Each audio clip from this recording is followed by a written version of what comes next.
উত্তর জাঙ্গিড়াই ইসলামী সমাজ কল্যাণ পরিষদের উদ্যোগে আয়োজিত আজকের এই 18তম বার্ষিক তাফসীরুল কোরআন মাহফিলের সম্মানিত প্রধান অতিথি, বিশেষ অতিথিবৃন্দ, উলামায়ে কেরাম, মুসল্লিয়ানে কেরাম, মুরব্বিয়ানে আযম, যুবক ভাইরা, সামনে উপবিষ্ট আমার স্নেহের ছাত্ররা, পর্দার আড়ালে অবস্থানরত আমার শ্রদ্ধেয় সম্মানিত মা ও বোনেরা, মহান রব্বুল আলামিনের দরবারে লক্ষ কোটি শুকর ও সুজুদ জ্ঞাপন করছি যে মহান রব্বুল আলামিন আপনাকে আমাকে এমন একটি জান্নাতি পরিবেশে আসার বসার আয়োজন করার তৌফিক দান করেছেন। এজন্য অন্তরের অন্তঃস্থল থেকে শুকরিয়ার নজরানা পেশ করি, উচ্চ কণ্ঠে বলি আলহামদুলিল্লাহ।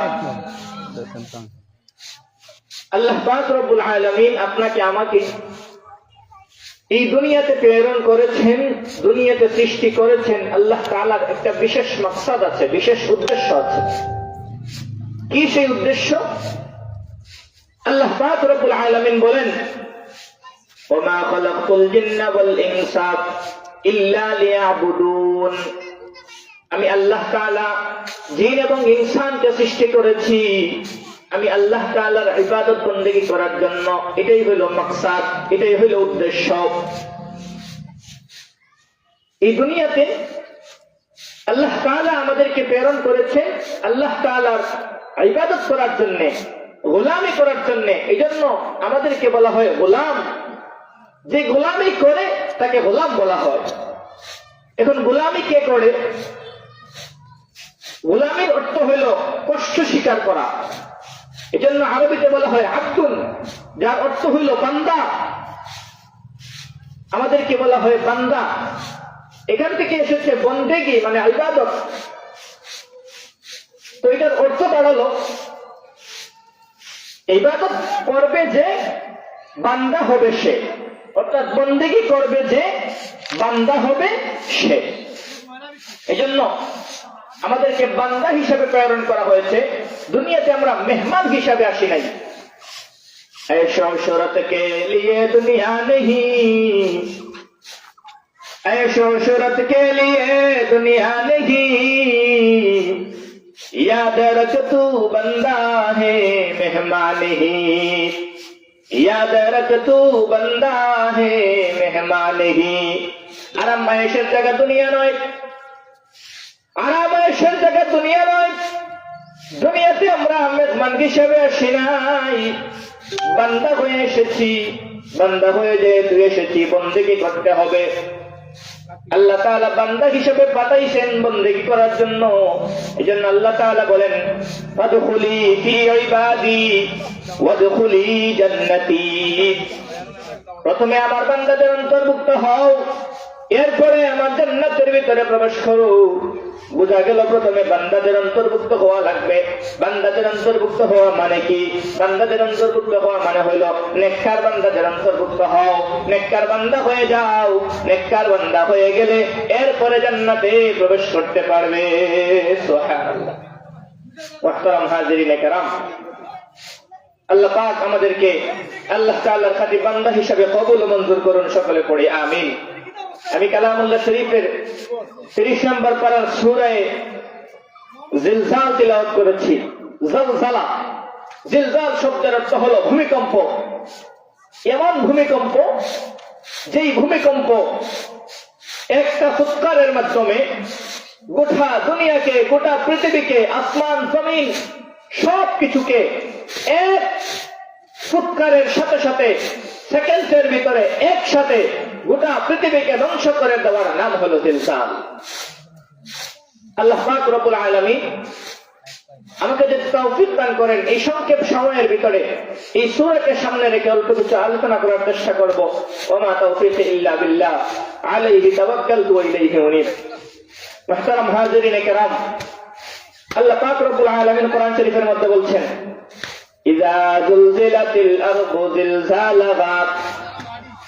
যখন পৃথিবীকে কার কম্পনে প্রকম্পিত করা হবে, পৃথিবীকে যখন ঝাঁকুনি দেওয়া হবে, নাড়াচাড়া দেওয়া হবে, সূরা হজের মধ্যে আল্লাহ তাআলা বলেন, ইয়া আইয়ুহান নাসু তাকু রাব্বাকুম ইন্না যালজালাতাস সাআতি শাইউন আযীম। আল্লাহ তাআলা বলেন, এ দুনিয়ার মানুষেরা, আল্লাহর বান্দারা, ও দুনিয়ার মানুষেরা, ইত্তাকু রাব্বাকুম, তোমরা তোমাদের প্রভুকে ভয় করো, তোমাদের পালনকর্তাকে ভয় করো। ইন্না যালজালাতাস সাআহ, নিশ্চয় কিয়ামতের প্রকম্পন, কিয়ামতের কম্পন, ওই ভূমিকম্প, এমন ভূমিকম্প, শাইউন আযীম, ওই বিষয়টা, ওই জিনিসটা হলো বড় ভয়ঙ্কর একটা জিনিস, ভয়ঙ্কর একটা ব্যাপার। ইন্না যালজালাতাস সাআতি শাইউন আযীম। আল্লাহ তাআলা বলেন, কিয়ামতের ওই কম্পন, ওই প্রকম্পন, ওই ফুৎকার, ইসরাফিল আলাইহিস সালাতু ওয়াস সালামের ওই সিংহার ফুৎকার দেওয়ার সাথে সাথে গোটা পৃথিবী একসাথে কেঁপে উঠবে, আসমান জমিন ধ্বংস হয়ে যাবে। আল্লাহ পাক রব্বুল আলামিন 29 নম্বর পারা সূরা হাক্কার মধ্যে বলেন, ফাইদা নুফিখা ফিস সূরি নাফখাতুন ওয়াহিদা ওয়া হুমিলাতিল আরদু ওয়াল জিবালু ফাদুক্কাতা দাক্কাতান ওয়াহিদা। আল্লাহ পাক রব্বুল আলামিন বলেন, প্রথমবার যখন সিংহায় ফুৎকার দেওয়া হবে, ইসরাফিল আলাইহিস সালাতু ওয়াস সালাম যখন সিংহায় ফুৎকার দিবেন, এক ফুৎকারে আসমান এবং জমিন, এই পুরো পৃথিবী তুলোর মতো উঠতে থাকবে, পুরো পৃথিবী ধ্বংস হয়ে যাবে, পুরো পৃথিবী, পর্বতমালাগুলো সবকিছু ধ্বংস হয়ে মেসাকার হয়ে যাবে, সবকিছু বালুর মতো উঠতে থাকবে। আল্লাহ পাক রব্বুল আলামিন সূরা মুজাম্মিলের মধ্যে বলেন, ইয়াউমা তারজুফুল আরদু ওয়াল জিবাল ওয়া কানাতিল জিবাল কাতিবাম মাহিলা। আল্লাহ পাক রব্বুল আলামিন বলেন, এই পৃথিবী এবং পর্বতমালাগুলোকে ধ্বংস করে দেওয়া হবে, এই পৃথিবী এবং পর্বতমালাগুলোকে প্রকম্পিত করা হবে, ঝাঁকুনি দেওয়া হবে, ভূমিকম্প দেওয়া হবে। ওই ভূমিকম্পের ফলে পুরো এই পর্বতমালাগুলো বহমান নদীর মতো, বহমান বালুকা স্তূপের মতো উঠতে থাকবে। রাস্তা দিয়ে হাঁটলে যেভাবে রোদের মধ্যে দেখা যায়, যেভাবে রোদের মধ্যে দেখা যায় ধুলা উড়ে, ধুলা উড়ে, ওই ধুলার মতো এই পৃথিবী, এই আসমান, এই জমিন, যা কিছু আমরা চোখ দিয়ে দেখি সুন্দর এই পৃথিবী, ওই ধুলার মতো, বালুর মতো উঠতে থাকবে। মুহতারাম হাজিরিনে কেরাম, এই চকচক করা পৃথিবী আমাদের সামনে যেটা আমরা দেখতে পাই, ইসরাফিল আলাইহিস সালাতু ওয়াস সালামের এক সিংহার ফুৎকারে গোটা পৃথিবী বালুর মতো, তুলার মতো উঠতে থাকবে। আল্লাহু আকবার। যখন প্রথমবার সিংহায় ফুৎকার দেওয়া হবে, গোটা পৃথিবী কম্পন সৃষ্টি হয়ে যাবে, গোটা পৃথিবী ধ্বংস হয়ে যাবে। আল্লাহ পাক রব্বুল আলামিন বলবেন, কুল্লু মান আলাইহা ফান ওয়া ইয়াবকা ওয়াজহু রাব্বিকা যুল জালালি ওয়াল ইকরাম। সবকিছু ধ্বংস হয়ে যাবে, সবকিছু ধ্বংস হয়ে যাবে, শুধুমাত্র যিনি বাকি থাকবেন, আওয়াজ দিয়া বলেন, তিনি কে? আল্লাহ পাক রব্বুল আলামিন ওই সময় দুনিয়াকে ডাক দিয়ে বলবে, ইয়া দুনিয়া আইনা জিবালুকি, তোর বুকের উপরে দাঁড়িয়ে থাকা বিশাল বিশাল বিশাল বিশাল পাহাড়গুলো কোথায়? ইয়া দুনিয়া আইনা আশজারুকি, তোর বুকের উপরে দাঁড়িয়ে থাকা বিশাল বিশাল গাছপালাগুলো কোথায়? ইয়া দুনিয়া আইনা আনহারুকি, তোর বুকের উপরে চলা বহমান নদীগুলো কোথায়? ইয়া দুনিয়া আইনা ইমারুকি, তোর বুকের উপরে বিশাল বিশাল দাঁড়িয়ে থাকা বিশাল বিশাল বিল্ডিং গুলো কোথায়? বিশাল বিশাল বিল্ডিং গ্রামগঞ্জেও এখন আছে, শহরেও আছে। ঢাকায় যান, চট্টগ্রামে যান, শহরে গেলে দেখবেন 20 তলা, 30 তলা, 50 তলা। দেশের বাহিরে Japan, Sweden, Switzerland, Dubai, Saudi Arab, যেই দেশেই যাবেন দেখবেন বহুতল ভবন আছে, 60-70 তলা, 100 তলা পর্যন্ত ভবন আছে। ওই ভবনগুলো মুহূর্তেই মাটির সাথে মিশায়া দিবেন কে? আরো জোরে বলেন, কে? মুহতারাম হাজিরিনে কেরাম, আল্লাহ তাআলা ডাকতে বললেন, ইয়া দুনিয়া আইনা ইমারুকি, ওই বিশাল বিশাল বিল্ডিং গুলো কোথায়? ইয়া দুনিয়া আইনাল মুতাকাব্বিরুন, তোর বুকের উপরে অহংকার নিয়ে চলা, দাম্ভিকতা নিয়ে চলা, তোর বুকের উপরে অহংকার নিয়ে চলা ওই শাসক গোষ্ঠী কোথায়? ইয়া দুনিয়া আইনাল জাব্বারুন, তোর বুকের উপরে চলা স্বৈরাচারী শাসক গোষ্ঠী কোথায়? যারা দুনিয়াতে শাসন করেছিল, অন্যায় ভাবে মানুষের উপরে জুলুম করেছিল, ওই শাসক গোষ্ঠী কোথায়? আজকে কেউ নাই, কেউ নাই, কি জবাব দেওয়ার মতো কেউ থাকবে না। আল্লাহ তাআলা আবার জবাব দিয়ে বলবে, লিমানিল মুলকুল ইয়াউম লিল্লাহিল ওয়াহিদিল কাহ্হার। আল্লাহ তাআলা বলবেন আজকের দিনের রাজত্ব কার? কেউ জবাব দিবে না। আল্লাহ আবার নিজেই জবাব দিয়ে বলবে, লিল্লাহিল ওয়াহিদিল কাহ্হার। আল্লাহ তাআলা আবার জবাব দিয়ে বলবে, আজকের দিনের রাজত্ব মহাপরাক্রমশালী আল্লাহ। সুবহানাল্লাহ। এই সব কিছুকে ধ্বংস করে দিবেন কে? আল্লাহ। দুনিয়া আসমান সবকিছু ধ্বংস হয়ে যাবে। আল্লাহ তাআলা এরপরে বলছেন, ওয়া আখরাজাতিল আরদু আসকালাহা, এরপরে জমিন তার সবকিছুকে বের করে দিবে। এখন জমিন কি বের করে দিবে?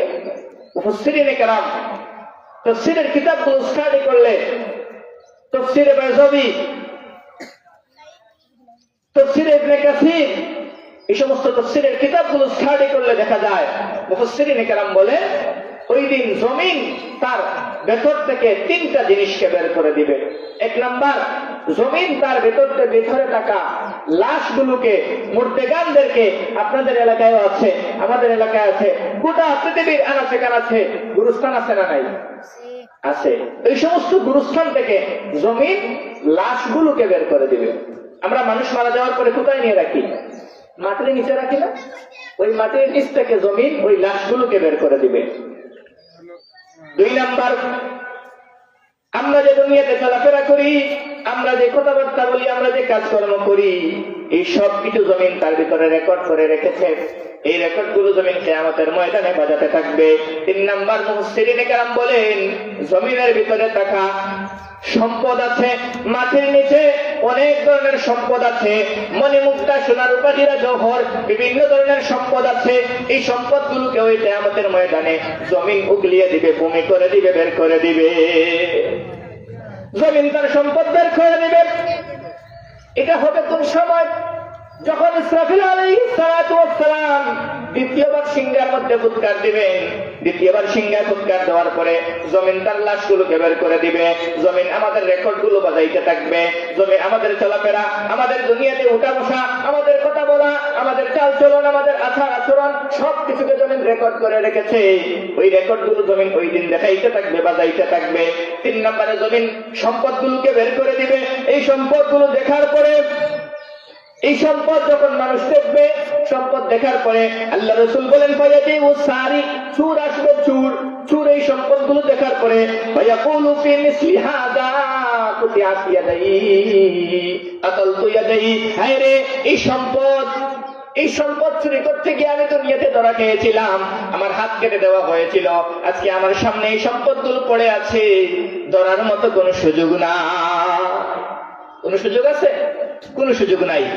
আল্লাহ রাসূল বলেন, ওয়ায়াজিউল কাতিল, এরপরে হত্যাকারী আসবে। হত্যাকারী সম্পদগুলো দেখার পরে বলবে, ফায়াকুলু ফি হাযা কাতাল, এই সম্পদের জন্য, এই ধন সম্পদের জন্য আমি দুনিয়াতে কত মানুষকে হত্যা করেছি, কত মানুষকে অন্যায়ভাবে মেরেছি, কত মানুষের উপরে আঘাত করেছি, কত মানুষের উপরে জুলুম করেছি, কত মানুষের লাইল ঠেলে, জমিনের লাইল ঠেলে নিজের থেকে ঢুকাইছি, কত মানুষের জমিন অন্যায়ভাবে আত্মসাৎ করেছি, প্রয়োজনে তার হত্যা করেছি, তার উপরে জুলুম করেছি। আজকে এই সম্পদ, এই সোনা রূপা হীরা জওহর মণিমুক্তাগুলো আমার চোখের সামনে পড়ে আছে, ধরার মতো কোনো সুযোগ নাই। এরপরে ওয়ায়াজিউল কাতি, আত্মীয়তার সম্পর্ক ছিন্নকারী আসবে।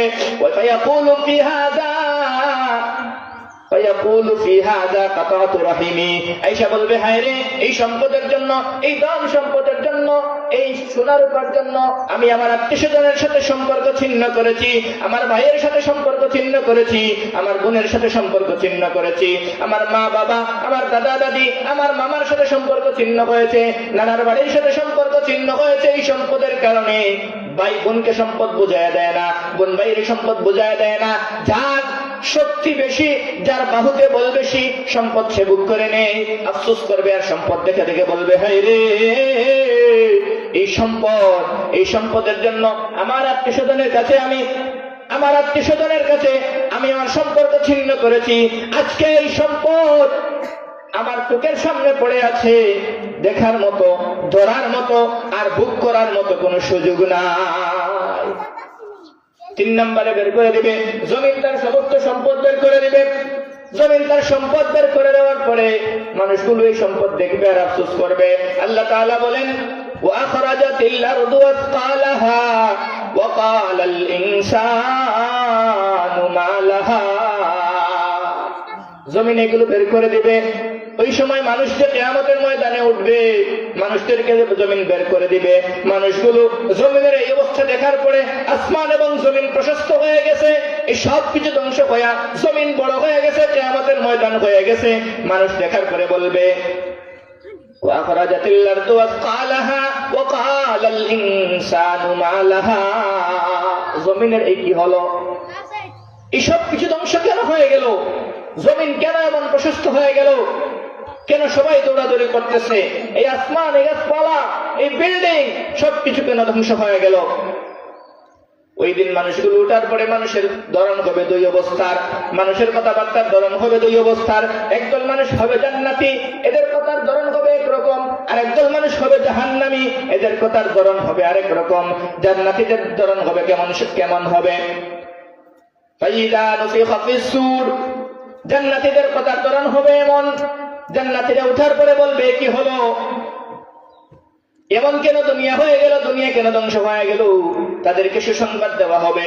তারা কিয়ামতের ময়দানে উঠার পরে বলবে আমি তো আরামের ঘুমের মধ্যে ছিলাম, আমি মাত্র আসরের নামাজ পড়ে ঘুমাইছি, মাগরিবের আগে জেনে কে আমারে ডাইকা দিল, জোহরের নামাজ পড়ে ঘুমাইলাম, আসরের আগে কে জানি আমারে ডাইকা দিল, আমার এত আরামের ঘুম কে বন্ধ করে দিল, আমার এত আরামের ঘুম কে নষ্ট করে দিল?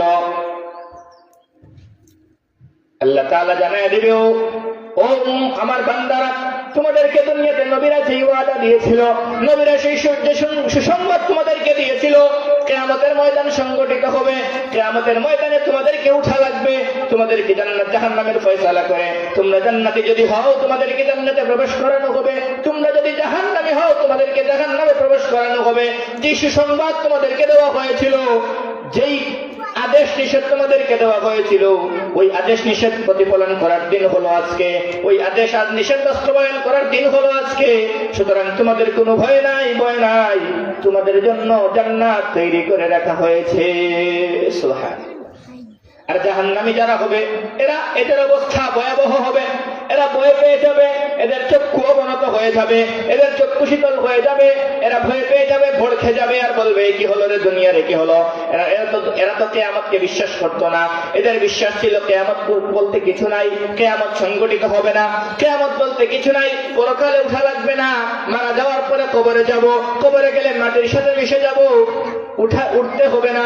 কিন্তু যখন দেখবে কিয়ামতের ময়দানে উঠা লাগতেছে, কিয়ামতের ময়দান সংগঠিত হয়েছে, মানুষ উলঙ্গ হয়ে কিয়ামতের ময়দানের দিকে দৌড়াইতেছে, তখন ভড়কে যাবে, ভয় পেয়ে যাবে, ভয় পেয়ে বলবে আমাদের তো বিশ্বাস ছিল আমরা কিয়ামতের ময়দানে উঠা লাগবে না, আমাদের বিশ্বাস ছিল আমরা এখানে আসা লাগবে না, জান্নাত আর জাহান্নাম বলতে কিছু নাই, কিন্তু আজকে তো দেখতেছি আমাদের যে বিশ্বাস সেটা ভঙ্গ হয়ে গেছে।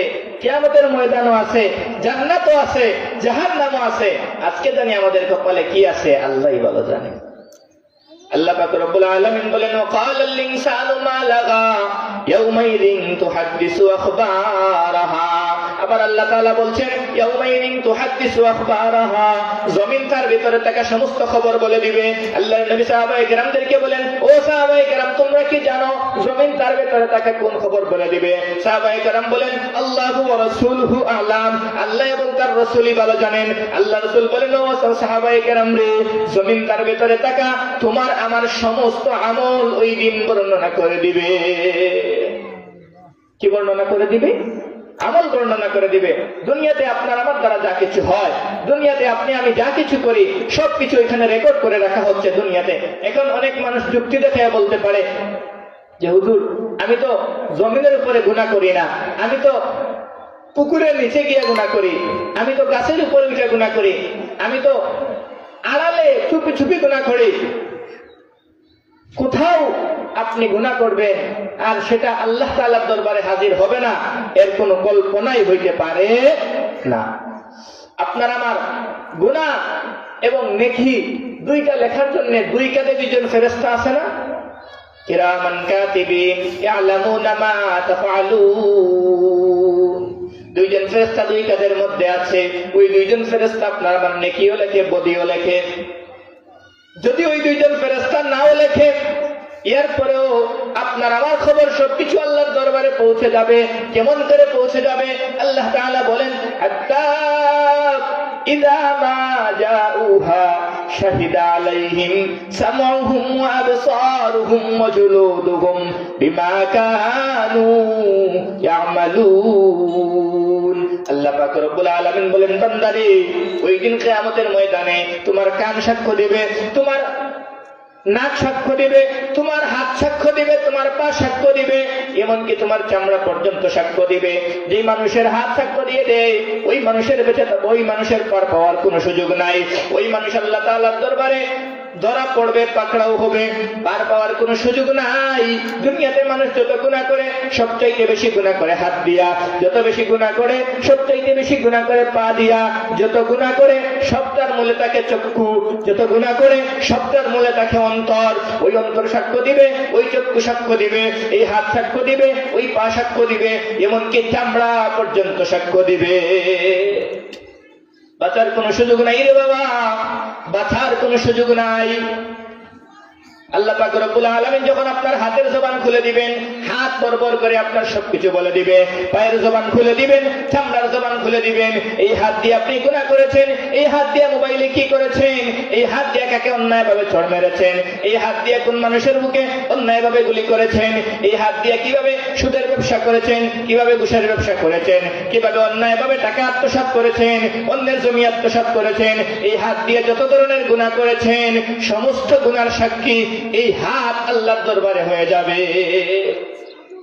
অন্যায়ভাবে কার বুকে গুলি চালাইছেন, অন্যায়ভাবে কারে থর মারছেন, এই হাত সবকিছু আল্লাহর দরবারে বলে দিবে। ওই দিন আপনি হাতের কাছে জবাব চাইবেন, এই হাত, দুনিয়াতে তো তোর আমি যত্ন নিয়েছি, এরে পা তোর তো আমি দুনিয়াতে যত্ন নিয়েছি, এরে চামড়া তোর তো আমি দুনিয়াতে যত্ন নিয়েছি, তোরে সুন্দর রাখার জন্য আমি কত না কিছু করলাম, তোরে সুন্দর রাখার জন্য আমি কত ধরনের তৈল ব্যবহার করলাম, কত ধরনের লোশন ব্যবহার করলাম, কত ধরনের পাউডার ব্যবহার করলাম, কত ধরনের দামি দামি বিদেশি ক্রিম ইউজ করলাম।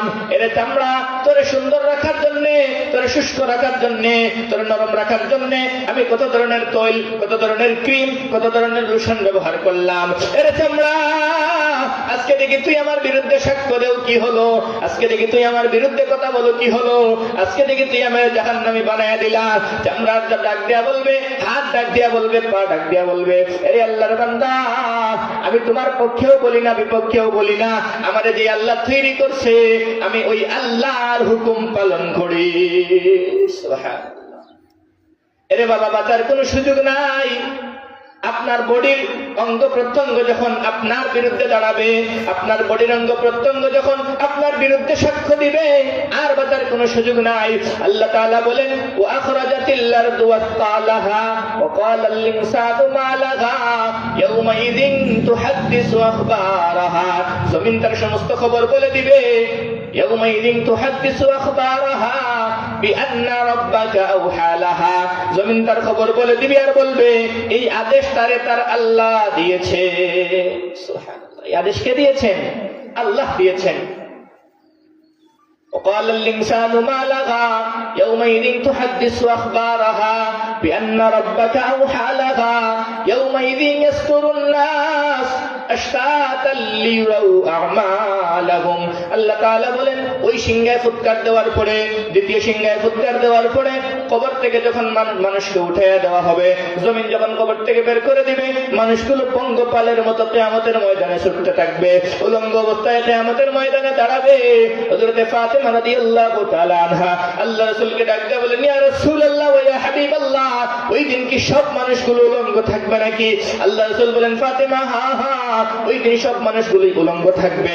আল্লাহ রাসূল ফাতেমা রাদিয়াল্লাহু তাআলা আনহা ডাকতে বলে, ইয়া রাসূলুল্লাহ ইয়া হাবিবাল্লাহ, ওই দিন কি আমি ফাতেমা উলঙ্গ থাকবো নাকি? আল্লাহ রাসূল বলেন, হ্যাঁ হ্যাঁ, তুমি উলঙ্গ থাকবে। ফাতেমা রাদিয়াল্লাহু তাআলা আনহা ডাকতে বলেন, ইয়া রাসূলুল্লাহ ইয়া হাবিবাল্লাহ, ওগো আল্লাহর পয়গম্বর, আমি হইলাম দুনিয়ার সবথেকে শ্রেষ্ঠ মানব, পয়গম্বরদের পয়গম্বর, পয়গম্বরদের নেতা হযরত মুহাম্মদুর রাসূলুল্লাহ সাল্লাল্লাহু আলাইহি ওয়াসাল্লামের মেয়ে, আমি হইলাম জান্নাতের সর্দার, যুবকদের সর্দার হাসান এবং হুসাইনের মা, আমি হইলাম হযরত আলী রাদিয়াল্লাহু তাআলা আনহার স্ত্রী। ওগো আল্লাহর পয়গম্বর, আমিও কি ওই কিয়ামতের ময়দানে উলঙ্গ থাকবো নাকি? বলে, হ্যাঁ হ্যাঁ, তুমি উলঙ্গ থাকবা। বলে, ইয়া রাসূলুল্লাহ ইয়া হাবিবাল্লাহ, আমি যদি উলঙ্গ থাকি আমাকে কে কেউ দেখবে না? আমার কি লজ্জা হবে না? আমার কি শরম লাগবে না? আল্লাহ রাসূল সাল্লাল্লাহু আলাইহি ওয়াসাল্লাম ডাক দিয়া বলে, এরে ফাতেমা, ওই দিন লজ্জা লাগার কোনো সুযোগ নাই, শরম লাগার কোনো সুযোগ নাই, কারণ তোমার কোনো মানুষ দেখবে না, সব মানুষ উলঙ্গ থাকবে। কে উলঙ্গ আর কে কাপড় পরিধান করা, ওইটা দেখার মতো কোনো হুঁশ আর কোনো জ্ঞান কোনো মানুষের থাকবে না। আল্লাহ পাক রব্বুল আলামিন বলেন, ইয়া আইয়ুহান নাসু তাকু রাব্বাকুম ইন্না যালজালাতাস সাআতি শাইউন আযীম ইয়াওমা তারাউনাহা তাযহালু কুল্লু মুরদিআতিন আম্মা আরদাআত ওয়া তাদাউ কুল্লু যাতি হামলিন হামলাহা ওয়া তারান নাসা সুকারা ওয়া মা হুম বিসুকারা ওয়ালাকিন্না আযাবাল্লাহি শাদীদ। দুধপানকারিণী মা তার দুধের সন্তানকে বলে যাবে, গর্ভধারিণী মায়ের সন্তান গর্ভ খসে পড়ে যাবে, কোন মানুষ কোনোভাবেই টের পাবে না। এত ভয়ঙ্কর অবস্থা হবে কিয়ামতের ময়দানে। মুহতারাম হাজিরিনে কেরাম, সময় সংক্ষিপ্ত, এজন্য সূরাটির তাফসীর শেষ করতে পারলাম না। আল্লাহ তাআলা যদি কোনোদিন কখনো তৌফিক দান করেন এই সূরার তাফসীর করব ইনশাআল্লাহ। আল্লাহ তাআলা আমাদেরকে এই সূরার উপরে আমল করার, কিয়ামতের সেই ভয়াবহ অবস্থা চিন্তা করে আল্লাহ তাআলার নেককার বান্দাদের অন্তর্ভুক্ত হওয়ার তৌফিক যেন আল্লাহ তাআলা দান করেন। সকলে পড়ি আমিন। ওয়া আখিরু দাওয়ানা আনিল হামদুলিল্লাহি রাব্বিল আলামিন। আসসালামু আলাইকুম ওয়া রাহমাতুল্লাহ।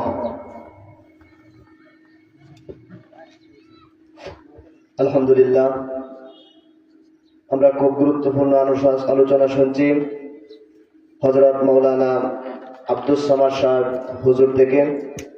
আল্লাহ আমাদের সবাইকে এই কথা অনুযায়ী আমল করার তৌফিক দান করুন। এই পর্যায়ে একেবারে সংক্ষিপ্তভাবে অল্প সময়ের ভিতরে গুরুত্বপূর্ণ আলোচনা পেশ করবেন, কোরআন এবং হাদিস থেকে গুরুত্বপূর্ণ আলোচনা পেশ করবেন এই গ্রামের কৃতি সন্তান মোহাম্মদ আশিকুর রহমান।